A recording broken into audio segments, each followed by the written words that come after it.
ஆனா அதுங்க ஆரம்பிச்சு நைட்டு 11 மணி வரைக்கும் அந்த வீட்டுல என் பொண்ணு ஓடா தேஞ்சு போயிட்டாங்க. பாதிக்கணும்னு வேற அவங்க நினைச்சிருக்காங்க. ஏன் ஜட்ஜையா, என் பொண்ணு வயிற்றுல இருந்த கருவே கலைஞ்சு போச்சு.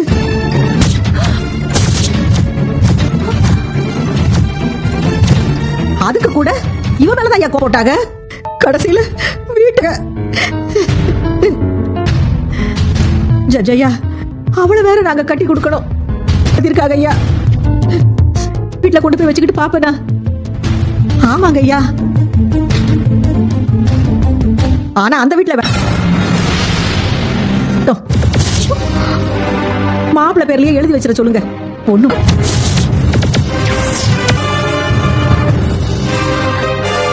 என்னப்பா எங்க வாழவே இங்க வாய்ப்பு இருக்கிற மாதிரி தெரியல. இதுக்கு வாய் மயிலக்கா வாழ்க்கையை நாசம் பண்ண. அவங்களுடைய குற்றச்சாட்டுக்கு உங்களுடைய பதில் என்ன? மகளாத்தையும் பார்த்தோம். தெரிஞ்சு நாங்க எந்த தப்புமே பண்ணலைங்க. இவங்க சொல்லவே இல்லை.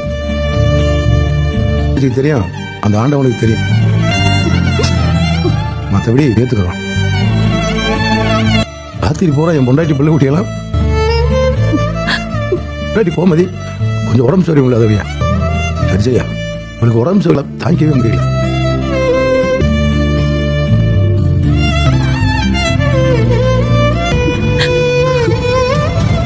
நீங்க என்ன சொல்ல போறீங்க? Sir, Thangamayil objection your honour. தங்கமயில நீங்க வீட்டை விட்டு துரத்துங்க. ஆனா மத்தபடி அவ சொன்ன குற்றச்சாட்டு எல்லாமே போய் காரணத்துக்காக வீட்டை விட்டு அனுப்புனீங்க. இதோ ஏவே சொல்லிட்டு இருந்தா என்ன பண்ண சொல்றீங்க? நீ அமைதியா இரு, பார்க்கலாம். இப்போ வயசு, குழந்தை, வேலைன்னு எல்லாமே போய்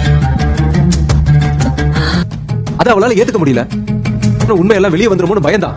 அது வெளியே வந்து எனக்கு இன்னொரு பொண்ணு கூட தொடர்பு இருக்கின்ற பொய்யையும் எல்லார்கிட்டயும் சொன்னான். என்னால சகிச்சுக்க முடியுமே சொன்னேன். இப்ப வரைக்கும் நடந்துகிட்டு இருக்க எல்லா நாடகமும் அவ என்னதான் சொன்னாலும் சரி, ஒரு செகண்ட் கூட வாழ முடியாதுங்க. அதுக்காக நீங்க என்ன தண்டனை கொடுத்தாலும் சரி, அதை நான் செஞ்சு அவ கூட சேர்ந்து வாழணும் மட்டும் சொல்லிடாதீங்க. உங்களை கெஞ்சி. மாமா அப்படி சொல்லாதீங்க மாமா. உட்காரு, சொன்னாங்க உட்காரு. ஏன் மாமா என்ன வேணான்னு சொல்றீங்க? என்னம்மா என்னென்னமோ பேசுறாங்க. நீ வேற பயமா இருக்குமா?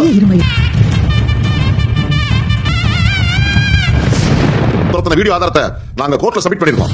ஆதாரத்தை சப்மிட் பண்ணிருக்கோம். இருக்கிறதா சொன்னது சரவணனை விட 2 வயசு குறைவாசே இவங்களுடைய சரியான வயசு, படிப்புக்கு. அப்புறம் அதுல இவங்க பிறகு ஆகவே இல்லைன்னு தங்கமயில் சொன்ன ஏத்து காரணம் அதை புரிஞ்சிக்காம தங்கமயிலோட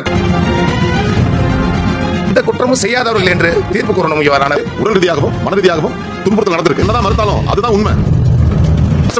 பக்கத்து வீட்டுல நிறைய பேர் பார்த்திருக்காங்க. தங்கமயில் அழுகிற சத்தம் கேட்டிருக்கு. அக்கம் பக்கத்துல இருக்கிறவங்க எல்லார்கிட்டையும் கோர்ட்லயும் சப்மிட் பண்ணிருக்காங்க. பாண்டியன் வீட்டுல குடும்பப்படுத்துறதா சொல்லவே இல்லை. அன்னைக்கு நினைக்கிறாங்க. முத்துவேல் முத்துவேல் முத்துவேல்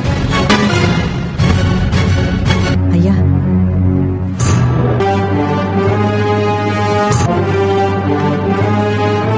வாங்கய்யா. வீட்டுக்கு எதிர் வீட்டுல தான் இருக்காரு. என்ன மயிலை எப்படி எல்லாம் குடும்பப்படுத்துறாங்கன்னு பயப்படாம சொல்ல. குடும்பப்படுத்தினா தானே அப்படி எல்லாம் குடும்பப்படுத்தினாங்கன்னு சொல்ல.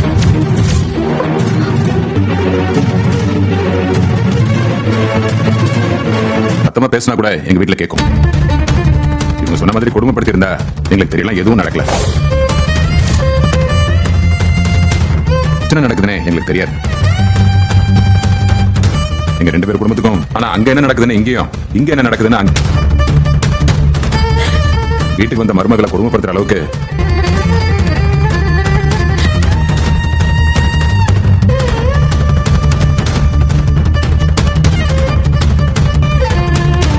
நீங்க போலாம்.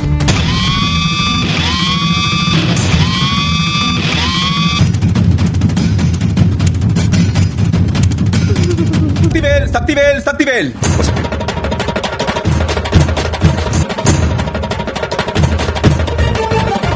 ஐயா,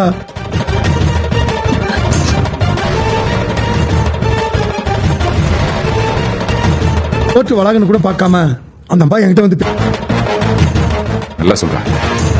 உண்மையாப்பா? ஆமாண்டா. சொல்ல சொல்லி இந்த குடும்பத்தை பழிவாங்கணும்னு நினைக்கிறாங்க ஐயா.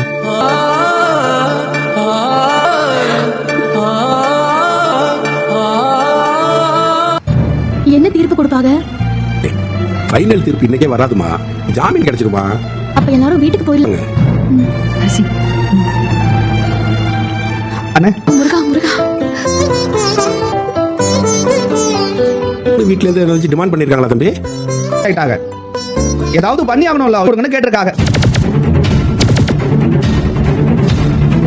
உடனே அதையெல்லாம் தலையை சுத்தி தூக்கி விட்டேஞ்சிட வேண்டியதான. வச்சு கொடுத்துட்டா போதும். போயிடலாம்ல? இல்ல அரசிமா, இவங்க எல்லாரும் இல்ல சார். மேக்ஸிமம் 3 மணி நேரம் தான் கூட்டிட்டு போயிடும். சரி சார், அவரை நன்றி சார். என்னாச்சுமா? மாமா எனக்கு போயிட்டு வந்துடுறேன். இருங்க வந்துடுறோம். இது நம்ம சொல்லாம இருக்கிறது எனக்கு உறுத்தலாவே இருக்கு. பாத்தீங்களா அவங்க காரியத்துல எப்படி கரெக்டா இருக்காங்கன்னு. இல்லனாலும் பரவாயில்ல, ஆனா கொடுத்ததெல்லாம் ஒண்ணு விடாம திரும்ப அவங்க கொடுத்தது தானே வாங்கிக்கிட்டோம். கொடுக்காம இருக்கிற வரைக்கும் நல்லது. ஆனா என்ன இருந்தாலும் இனிமே அப்படி கண்டிப்பா தோணவே தோணாது. இனி அம்லகான ஒருத்தவங்க நம்ம வீட்டுக்கு வரவே முடியாதுல்ல. நாம என்ன பண்ண முடியும்? அநியாயமா ஒரு தப்பு செய்யாம நம்ம எதுக்கு யோசிக்கணும்? யோசிக்கவே வைப்பாங்கன்னு பார்த்தா இப்படி பொய்யா கொட்டி தள்ளுறாங்க. அம்மாக்கா, ஏய் நீங்க ஜூஸ் குடிச்சிட்டு அப்படியே வீட்டுக்கு கிளம்புறீங்களா? சித்தப்பா நீங்க எதுக்குமா? ஆமா சித்தப்பா, நாங்களும் இல்லம்மா அண்ணே, இவங்க எல்லாருமே ஸ்டேஷனுக்கு நேத்துல இருந்து பாக்குறேன். ஸ்டேஷனு, வீடு பிரச்சனை எல்லாம் முடிஞ்சிருச்சு, ஜாமீனும் கிடைச்சிருச்சு. இல்லப்பா. வீட்டுக்கு போமா மாடி, 2 பேரும் வீட்டுக்கு போ. வாங்க போலாம். போயிட்டு வரோம். பத்திரமா பொட்டிஷன் போயிட்டு வீட்டுக்கு கூப்பிட்டு வந்துடும். போங்க.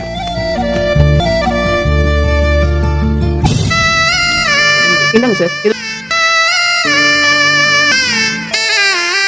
நீங்களும் சைன்